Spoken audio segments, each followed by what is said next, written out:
আসসালামু আলাইকুম রহমতুল্লাহ। প্রিয় দর্শক, আমরা আগের দুইটা ভিডিওতে দেখিয়েছি কিভাবে আপনি আবেদনের প্রোফাইল ক্রিয়েট করবেন, আপনার প্রোফাইলটা কিভাবে কমপ্লিট করবেন। এবছর সৌদি মিনিস্ট্রি আবেদনে 3টি স্টেপে আবেদন করা হয়। প্রথম স্টেপে আপনার প্রোফাইল ক্রিয়েট করতে হবে, দ্বিতীয় স্টেপে আপনি আপনার প্রোফাইলটাকে কমপ্লিট করতে হবে। যখন আপনার প্রোফাইল ক্রিয়েট করা হবে, দেন প্রোফাইলের যে ডকুমেন্টস, আপনার যত ইনফরমেশন আছে সবগুলো সাবমিট করবেন। সাবমিট করে কমপ্লিট করবেন। কমপ্লিট করার পর শেষ অর্থাৎ তৃতীয় ধাপে আপনার আবেদন অর্থাৎ ইউনিভার্সিটি এবং সাবজেক্ট চয়েস করে আপনার আবেদন সাবমিট করতে হবে। তো আমরা আজকে চলুন এই তৃতীয় ধাপের কাজ কীভাবে শুরু করবো। অর্থাৎ আমি ফার্স্ট স্টেপের ভিডিওতে দেখিয়েছি কীভাবে প্রোফাইল ক্রিয়েট করবেন, সেকেন্ড ভিডিওতে দেখিয়েছি কীভাবে আপনার প্রোফাইল কমপ্লিট করবেন। এই দুইটা ভিডিও দেখে নেবেন। দেন যখন আপনার প্রোফাইলটা কমপ্লিট হয়ে যাবে, এই যে এরকম আপনার প্রোফাইলে যত তথ্য আমরা একটু দেখাই যে প্রোফাইলে কী তথ্য লাগে। যে আপনি যখন প্রোফাইল ক্রিয়েট করবেন, ক্রিয়েট করার পরে আপনাকে এই তথ্যগুলো দিতে হবে। তথ্যগুলো দিয়ে দেন আপনি প্রোফাইলকে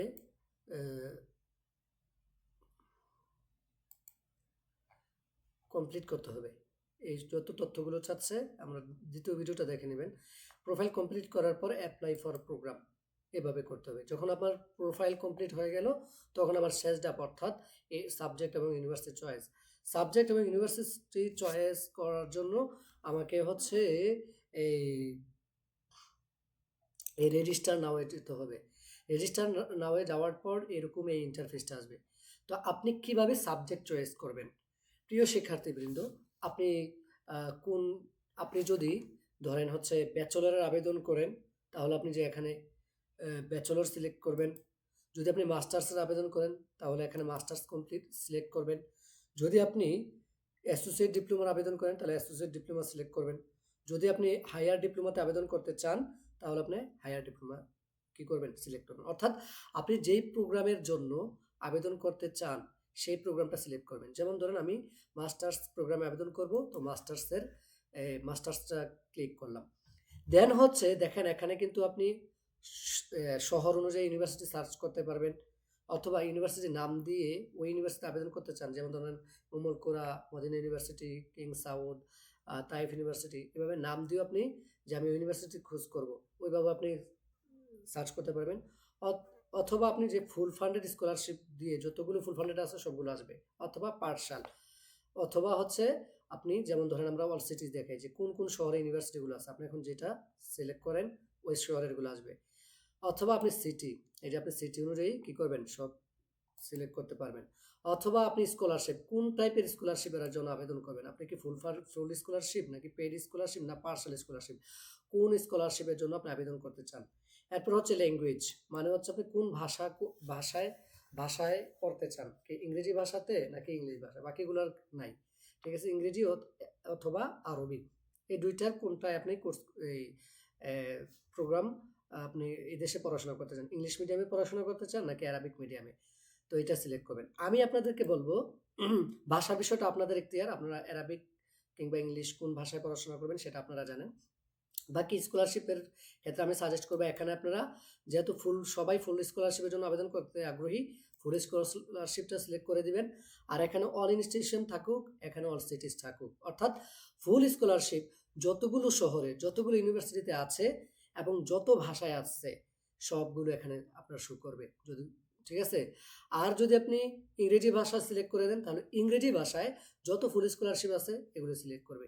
যদি আপনি অ্যারাবিক সিলেক্ট করেন, হ্যাঁ, তাহলে অ্যারাবিক ভাষায় যতগুলো ফুল স্কলারশিপ আছে সেগুলো এখানে শো করবে। আর যদি আপনি অ্যারাবিক ইংলিশ এটা সিলেক্ট করেন, তাহলে দুই ভাষাই যে কোর্সগুলো ফুল স্কলারশিপে আছে সেগুলো আসবে, ঠিক আছে। এরপর আপনার করণীয় কি? করণীয় হলো, যেমন ধরেন আমি এই যে অল করার পরে তখন আপনি যে করবেন, এই এই সার্চ দেবেন। যেমন ধরেন আমি ব্যাচেলর মাস্টার্স প্রোগ্রাম সিলেক্ট করেছি, এদিক দিয়ে ফুল স্কলারশিপ সিলেক্ট করেছি, এদিকে অল ইনস্টিটিউশন অর্থাৎ সব ইনস্টিটিউশন যেখানে ফুল স্কলারশিপ আছে মাস্টার্স প্রোগ্রাম সেই সবগুলো আসবে, অল সিরিজ যেই শহরে থাকুক। তো এই যে ইন্টারফেসটা আসছে, ইন্টারফেসটা আসার পরে এখন আপনার কাজ কি? আপনি ধরেন যেমন এখানে মদিনা ইউনিভার্সিটি আছে, হ্যাঁ, আপনি মদিনা ইউনিভার্সিটি আবেদন যদি করেন তো এই মদিনা ইউনিভার্সিটি এটাতে ঢুকবেন। আর যদি যে না আমার মদিনা ইউনিভার্সিটি নাই, অন্য ইউনিভার্সিটিতে ঢুকবো।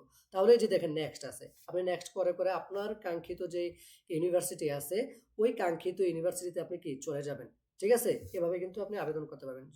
এখন আপনি ধরেন এই সাবজেক্টটা আপনি আবেদন করবেন। তো আপনি কি করতে হবে? আপনি আগে দেখে নিবেন ভিউ ডিটেইলস এ ক্লিক করবেন। মানে আপনি কি সুযোগ সুবিধা পাবেন। এখানে কিন্তু ফুল স্কলারশিপ লেখা আছে। তো আপনি ভিউ ডিটেইলস এ গিয়ে এই স্কলারশিপের আন্ডারে আপনাকে কি সুযোগ সুবিধা দিবে। এই যে দেখেন টিউশন ওয়েভার মানে টিউশন ফি নাই, অ্যাকোমোডেশন আপনাকে হোস্টেল দিবে, ট্রাভেল টিকেটস দিবে, আসা যাওয়ার বিমান টিকেট দিবে, মান্থলি স্টাইপেন্ড দিবে, প্রতি মাসে আপনাকে স্টাইপেন্ড দিবে, মেডিকেল ইন্স্যুরেন্স দিবে। ঠিক আছে? এভাবে কিন্তু আপনি কি দেখে নিলেন সুযোগ সুবিধাগুলা।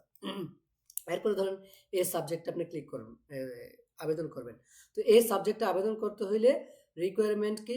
শুধুমাত্র ব্যাচেলর ডিগ্রি, আর কোনো রিকোয়ারমেন্ট নাই। কোথাও দেখবেন আইএলটিএস চায়, কোথাও স্যাট চায়, কোথাও আইএলটিএস বা টোফেল চায়, কোথাও আবার অ্যারাবিক ভাষা অনেক কিছু চায়।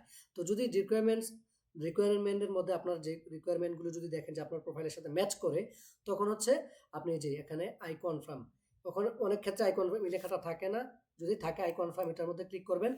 দেন অ্যাড টু প্রেফারেন্স, এভাবে এই অ্যাড টু প্রেফারেন্স আপনি ক্লিক করতে হবে। ঠিক আছে? যেহেতু আমি আগে 25 টা সম্পন্ন করে ফেলছি এজন্য এখানে লেখা এটা এড হচ্ছে না। বাকি আপনার যদি 25 টার কম হয় তখন এই অ্যাড প্রেফারেন্স এ ক্লিক করলে কিন্তু আপনার হয়ে যাবে। এভাবে আপনি 25 টা সাবজেক্ট সম্পন্ন করবেন। 25 টা সাবজেক্ট সম্পন্ন করার পরে এরপরে হচ্ছে ধরেন ধরেন আপনি এভাবে একটা করে 25 টা করলেন। করার পরে আপনি যে ভিউ প্রেফারেন্স এ যাবেন। যেমন দেখেন হ্যাঁ, এভাবে আমি 25 টা এই এড করতেছি। মানে আমি 25 টা এড করেছি কোর্স। তো 25 টা কোর্স করার পরে এরপর আপনার করণীয় কি? আপনি যে স্টার্ট রিঅর্ডার এটার মধ্যে ক্লিক করবেন। ক্লিক করার পরে সেভ অর্ডার এটাতে ক্লিক করবেন। ক্লিক করার পরে দেখেন এই যে সাবমিট লেখা আসছে। এই সাবমিটে ক্লিক করবেন। এখানেই কিন্তু আপনার কি আবেদন সম্পূর্ণ হয়ে গেল। আবার দেখাচ্ছি, আপনি যেই কোর্সে আবেদন করবেন ওই কোর্সে গিয়ে কোর্সের মধ্যে ক্লিক করবেন। ক্লিক করলে অ্যাড অপশন আসবে। অ্যাড করার পরে অ্যাড হয়ে যাবে। এভাবে 25 টা আপনি ক্লিক করবেন। 25 টা সাবজেক্ট এড করবেন। ঠিক আছে? বিভিন্ন ইউনিভার্সিটি। আপনি একটি ইউনিভার্সিটিতে একাধিক সাবজেক্ট আপনি কি করতে পারবেন? চয়েস করতে পারবেন। এবছর এমন কোনো নিয়ম নাই যে এতটা ইউনিভার্সিটি হইতে হবে বা একটা ইউনিভার্সিটিতে এতগুলো সাবজেক্ট না। এখানে মূল বিষয় হচ্ছে 25 টা আপনি চয়েস করতে পারবেন। এখন এটা ২-৩ টা ইউনিভার্সিটি হইতে পারে, ৪-৫ টা তো হইতে পারে, যতগুলো ইচ্ছা হইতে পারে। মূল কথা হচ্ছে 25 টা হইতে হবে। 25 টা করতে পারবেন। এখন যতগুলো ইউনিভার্সিটি ইচ্ছা আপনি নিতে পারেন এই 25 টা। এরপরে করার পর আবার দেখাচ্ছি আপনি স্টার্ট রিঅর্ডারে দিবেন। এরপরে হচ্ছে এই সেভ অর্ডারে যাবেন। দেন হচ্ছে সাবমিট অপশন আসবে, সাবমিটে ক্লিক করবেন। এভাবে কিন্তু আপনার কি হয়ে যাবে? আপনার সাবজেক্টগুলো চয়েস হয়ে যাবে। এখন আপনার আবেদন সম্পন্ন শেষ। এখন বিষয় হলো এরপরেও আপনার দেখা গেছে যে আপনি আবেদন করছেন কিন্তু সবগুলা ফুল স্কলারশিপ না, কিছু পার্শাল স্কলারশিপ বা কিছু বিভিন্ন আপনার দেখা দিতে পারে। ঠিক আছে? তো আপনার এখন করণীয় কি? আপনার করণীয় হলো যে আপনি এটারে চেঞ্জ করতে পারবেন। ঠিক আছে? আপনি এটাকে চেঞ্জ করে আবার নতুনবার করতে পারবেন। কিভাবে চেঞ্জ করবেন? এই যে ডিলিট করলেই কিন্তু আপনার এটা কি হয়ে যাবে? চেঞ্জ হয়ে যাবে। যেমন ধরেন এই যে পার্শাল স্কলারশিপ এটা আমি ডিলিট করে দিই। এই যে ডিলিট অপশনে ক্লিক করলাম। ডিলিট, ডিলিট হয়ে গেছে। তাহলে আমার এখন আছে কয়টা? 24 টা। তাহলে আমি আবার আরেকটা খুঁজে কি করতে হবে? এই বের করতে হবে। করে আমি হচ্ছে সেখানে সেটাকে 25 টা পূর্ণ করে এরপর হচ্ছে আবার একই নিয়মে কি করতে হবে? আবেদনটা সাবমিট করতে হবে। আশা করি প্রিয় শিক্ষার্থীবৃন্দ আপনারা বুঝতে পেরেছেন। এভাবে আপনাদের আবেদনটা সম্পন্ন করবেন। আশা করি সবাই এর দ্বারা উপকৃত হবেন। আপনাদের কোনো জিজ্ঞাসা থাকলে কমেন্টে জানাবেন। ইনশাআল্লাহ আমি উত্তর দেওয়ার চেষ্টা করব। আজ এ পর্যন্তই। সবাই ভালো থাকুন, সুস্থ থাকুন। আসসালামু আলাইকুম ওয়া রাহমাতুল্লাহ।